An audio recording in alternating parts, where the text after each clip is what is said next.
Hello and welcome to Conversation Corner. I'm your host Kunal, and as you guys know, we talk about interesting ideas on my channel. And the idea that I wanted to address and analyze today was this concept of authenticity and vulnerability. So, after generation uh, Y, or sorry, there's a generation Y, after millennials and Gen Z, or millennials and Gen Z as a generation place a huge amount of importance on authenticity and vulnerability, right?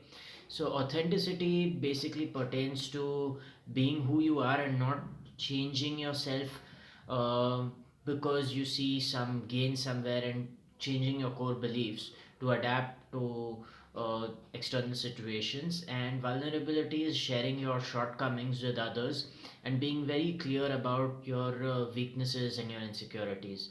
So, apparently, in these times that we live in, these are two very cherished values. And although there is so much importance on driving this, there's a reason that people are hesitant with respect to adapting these two values in their personal life. And today I want to dive deep into understanding where this hesitation comes from, and then we'll check whether or not this hesitation is justified. I'll start off by a suggestion or a belief that I have. It may be verified. As we are young kids, our default state naturally is trust and belief, because when we are confronted with the world that is uncertain, we look for certainty somewhere, and a child looks to his parental figure as the first person who can help him or her out with the uncertainty, and whatever is coming from this authority figure as a parent is generally accepted by the child, because the child doesn't possess that level of knowledge, and the authority figure, in this case the parent, is responsible for providing the security. So over a period of time, we do understand that we don't have all the information and knowledge in the world. So we will at some point in time have to rely on the words of people who are very well known in their fields, or who have a reputation of being trustworthy as such. When we realize that we do not have all the answers, we will have to actively seek out people who do have the answers. And when we seek out people who do have the answers, in order for them to help us with any problem that we are facing, we need to be very transparent as to the issue we are facing. And quite often, as a result of that, we will need to bring to the surface some of our insecurities and some of our flaws that we try to usually hide from the rest of the world so as to not appear completely weak. This strategy requires a certain level of trust in someone. Now, a default state of a person is trust until the point of time where they experience a deep betrayal, right? So, any person who has been in any situation which required him or her to trust someone, and the person who was trusted could either not come through, or did not uh, keep the trust of this person, will cause the person who gave trust to start being more cynical and apprehensive as it comes to approaching more people.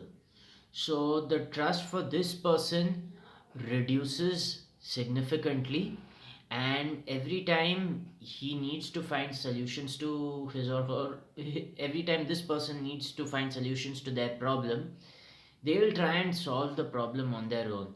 Now, the real downside to trying to do everything on your own, especially trying to solve your problems on your own, is you will be very limited in terms of the execution that you're going to have in your life with all the decisions you're going to take.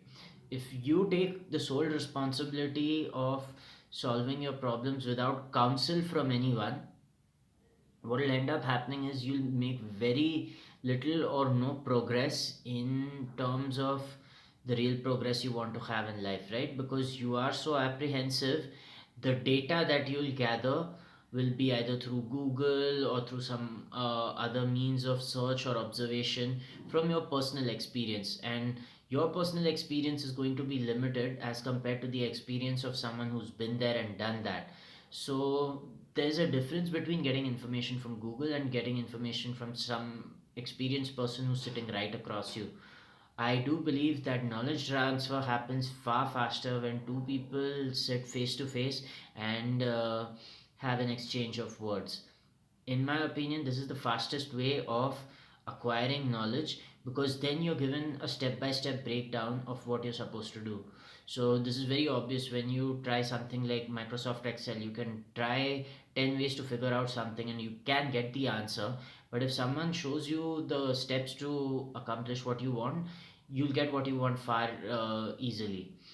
Now, as I said, when someone's trust is betrayed, it's very hard to approach someone else with the same spirit and attitude of vulnerability, or being very frank or clear with your shortcomings or insecurities. So, this whole idea right now of us being just vulnerable to the whole world, or us sharing or unloading our problems on anyone we come across, or wearing our hearts on our sleeves, is something I believe to be completely unfounded.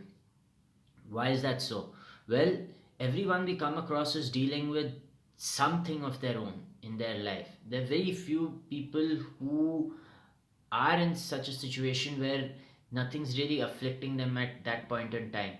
So, when you voice out any problem or difficulty you face, you first need to check a few things. First, you need to see whether the person is actually capable of solving any issue that you have, and second, whether this person is reliable and has your best interests at heart.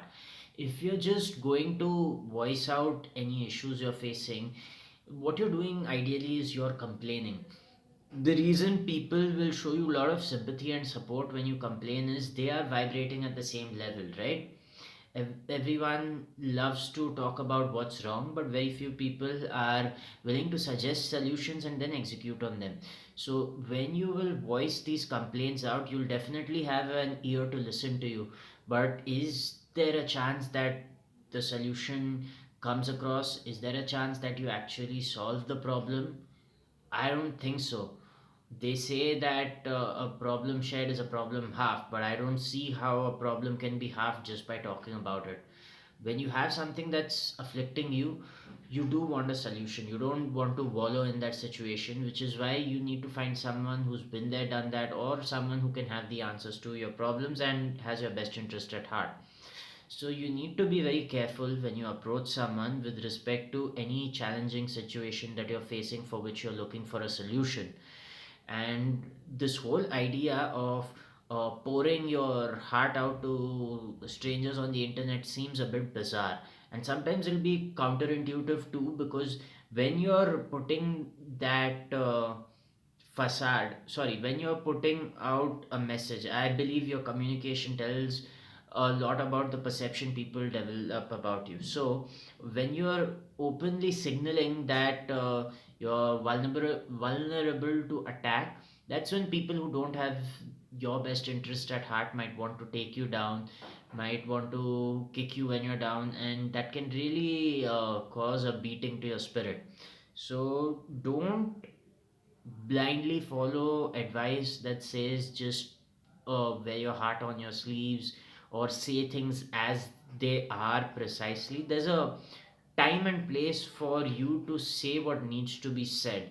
So this does not mean that you end up being deceptive, it just means that you don't voice every opinion that you have in your head. So basically, you should not walk around with a loudspeaker attached to your head and having your thoughts being spread out into the world 24/7.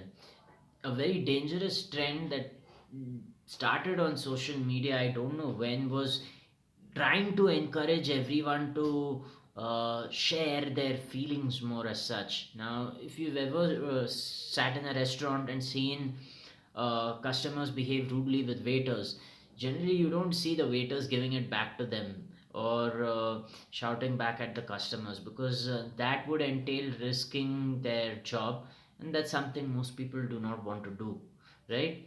So the idea that we have to be ourselves 100% of the time in every situation, everywhere, does not seem sound advice, and there's a good chance that you'll suffer a lot if you take this at face value.